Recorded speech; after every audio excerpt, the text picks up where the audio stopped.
अस्सलाम वालेकुम dear students. Welcome to Hasan education institute of health science. Pharmaceutics 3 में hospital pharmacy का जो टॉपिक आज हम डिस्कस करने लगे हैं वो है about dispensing to inpatient and outpatients. तो इसमें सबसे पहले डेफिनेशन दी हुई हैं इन पेशेंट्स की और आउट पेशेंट्स की। इन पेशेंट क्या होते हैं? A patient who stays in a hospital while under treatment overnight or for an indeterminate time usually several days is called in patients.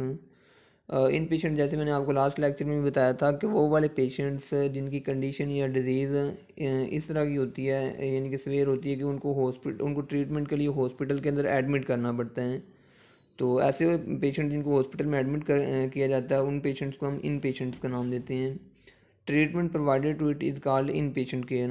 और जो ट्रीटमेंट या इलाज मुहैया किया जाता है इन पेशेंट्स को, उसको जो है ना वो इन पेशेंट केयर का नाम देते हैं। उसके बाद आउट पेशेंट्स हैं। A patient who receive medical treatment without being admitted to a hospital is called outpatient. Outpatient वो वाले पेशेंट्स होते हैं जिनको हॉस्पिटल के अंदर एडमिट नहीं किया जाता, मतलब कि वो आते हैं, डॉक्टर से चेकअप करवाया हॉस्पिटल के अंदर, डॉक्टर उसको प्रिस्क्रिप्शन लिख देते हैं और वो जो ना फार्मेसी से मेडिसिन रिसीव करते हैं और घर चले जाते हैं। तो ऐसे जो पेशेंट्स होते हैं जिनको हॉस्पिटल के अंदर एडमिट नहीं किया जाता उसको आउट पेशेंट का नाम देते हैं। और आउट पेशेंट्स को जो केयर प्रोवाइड की जाती है या जो ट्रीटमेंट प्रोवाइड किया जाता है उसको एम्बुलेटरी केयर का नाम देते हैं। उसके बाद नेक्स्ट जो है वो डिस्पेंसिंग को डिफाइन किया हुआ। डिस्पेंसिंग क्या है? Dispensing is basically pharmacy act and consist of the removal of two or more doses from a bulk drug container and placing them in another container envelope for subsequent use by a patient. Dispensing एक ऐसा method है या ऐसा process है जिसमें जो है ना वो फार्मासिस्ट जो होते हैं वो पेशेंट की ज़रूरत के मुताबिक एक बड़े कंटेनर से जिसके अंदर काफ़ी ज़्यादा ड्रग की क्वांटिटी होती है उसमें से पेशेंट की ज़रूरत के मुताबिक, पेशेंट की नीड के मुताबिक कुछ डोज निकालते हैं और उन डोज को छोटे कंटेनर में पैक करके उसके बाद उसको लेबल करते हैं और वो जो है ना जो ड्रग होती है वो पेशेंट को उसकी ज़रूरत के मुताबिक मुहैया कर दी जाती है। उसके बाद है डिस्पेंसिंग टू इन पेशेंट और dispensing to outpatient. Dispensing to inpatient इसमें जो है ना वो मेन रोल जो होता है वो नर्सिस का होता है। यानी कि एक पेशेंट जिसको हॉस्पिटल के अंदर एडमिट कर लिया गया है उसकी जो केयर है उसको जो है ना वो टाइमली मेडिसिन प्रोवाइड करने का काम है, या उसको ड्रेस वगैरह चेंज करवाने, वॉशरूम तक लेके जाना, वो सारा जो है ना उसमें मेन रोल नर्सिस प्ले कर रही होती हैं। अब जो इन पेशेंट होते हैं जब डॉक्टर उनके पास आते हैं चेकअप करने के लिए तो उनका एक मेडिकेशन ऑर्डर बनाते हैं, मेडिकेशन प्रोफाइल भी जिसको हम कहते हैं। वो डॉक्टर उससे इन पेशेंट का चेकअप करते हैं और उसकी कंडीशन के मुताबिक जो भी मेडिसिन या ड्रग्स वगैरह होती हैं वो उस मेडिकेशन ऑर्डर के ऊपर, मेडिकेशन प्रोफाइल के ऊपर लिख देती हैं। अब वो जो मेडिकेशन प्रोफाइल होती है वो पकड़ती हैं नर्सिस। नर्सिस उस मेडिकेशन प्रोफाइल को लेके जाती हैं फार्मेसी के अंदर। वहाँ से फार्मासिस्ट जो है ना वो मेडिकेशन प्रोफाइल के अकॉर्डिंग वो ड्रग्स जो हैं वो डिस्पेंस करके उस नर्स को दे देते हैं। वो जो नर्सिस होती हैं वो वापस आती हैं नर्सिंग स्टेशन पे, वो ड्रग को स्टोर भी किया जा सकता है। दैन उसके बाद जो है ना वो जो इन पेशेंट्स होती हैं उनको वो नर्सिस टाइमली जो जैसे भी उस मेडिकेशन प्रोफाइल के ऊपर मेंशन किया हुआ होता है उसके अकॉर्डिंग पेशेंट की जो है ना उनको ड्रग्स प्रोवाइड करती रहती हैं। यानी कि इन पेशेंट की जितनी भी केयर होती है उसमें मेन रोल जो होता है वो नर्सिस का होता है। देन उसके बाद है डिस्पेंसिंग टू आउट पेशेंट्स। जो आउट पेशेंट्स होते हैं यानी कि वो वाले पेशेंट्स जिनको हॉस्पिटल के अंदर एडमिट नहीं किया जाता उसमें जो है ना वो नर्सिस का रोल नहीं होता। आउट पेशेंट्स आते हैं, डॉक्टर को चेकअप करवाया, उसके बाद डॉक्टर उसको प्रिस्क्रिप्शन लिख देते हैं।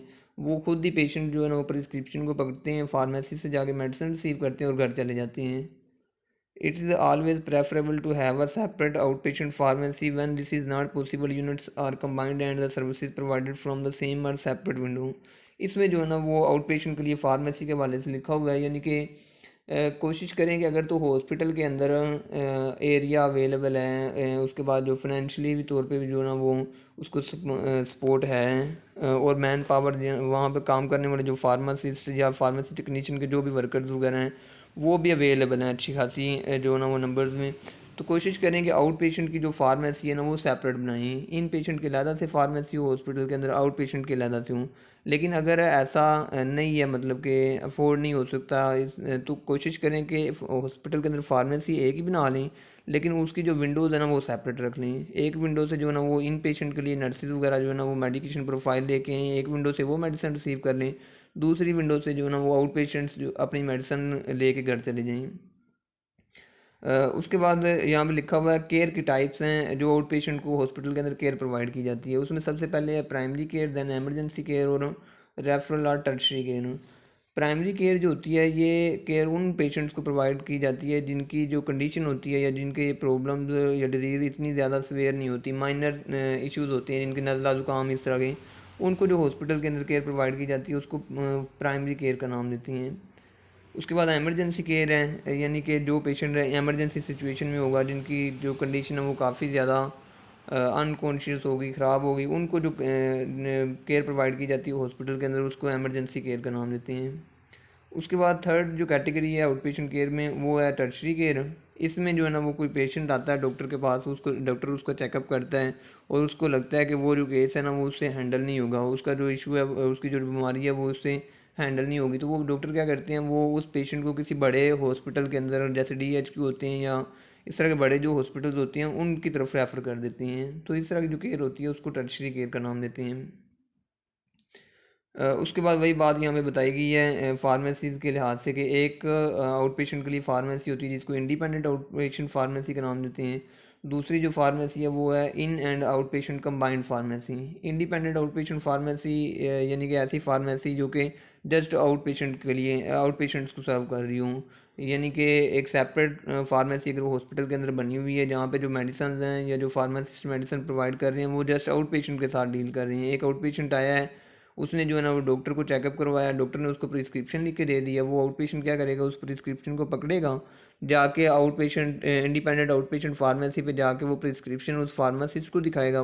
फार्मासिस्ट जो होंगे वो उसको अपने रिकॉर्ड में भी नोट नोट करेंगे और उसको आउट पेशेंट को वहीं पे जो है ना डील करके मेडिसिन दे के वो आउट पेशेंट बाहर चला जाएगा और इन पेशेंट के लिए जो है ना वो फार्मेसी अलग से हुई।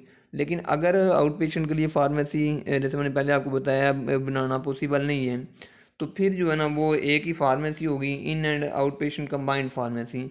उसमें फिर क्या होगा कि फार्मेसी हॉस्पिटल के अंदर एक ही होगी, वो इन पेशेंट्स को भी डील कर रही होगी, आउट पेशेंट्स को भी कर रही होगी। अब उसमें फिर एक अलग से तरीका है कि आप पैसे करने के वो जो फार्मेसी होगी उसमें विंडोज़ सेपरेट रख लें। इन पेशेंट के लिए जो नर्सिस वगैरह मेडिकेशन प्रोफाइल लेके आती हैं वो एक साइड से एक विंडो से मेडिसिन रिसीव कर लें और दूसरी साइड से जो ना दूसरी विंडो से आउट पेशेंट्स को मेडिसिन प्रोवाइड करने का काम कंटिन्यू रहे, ताकि इससे जो ना वो रश वगैरह भी कम पड़े और मेडिसिन भी जो ना वो टाइमली पेशेंट्स तक पहुँच जाए।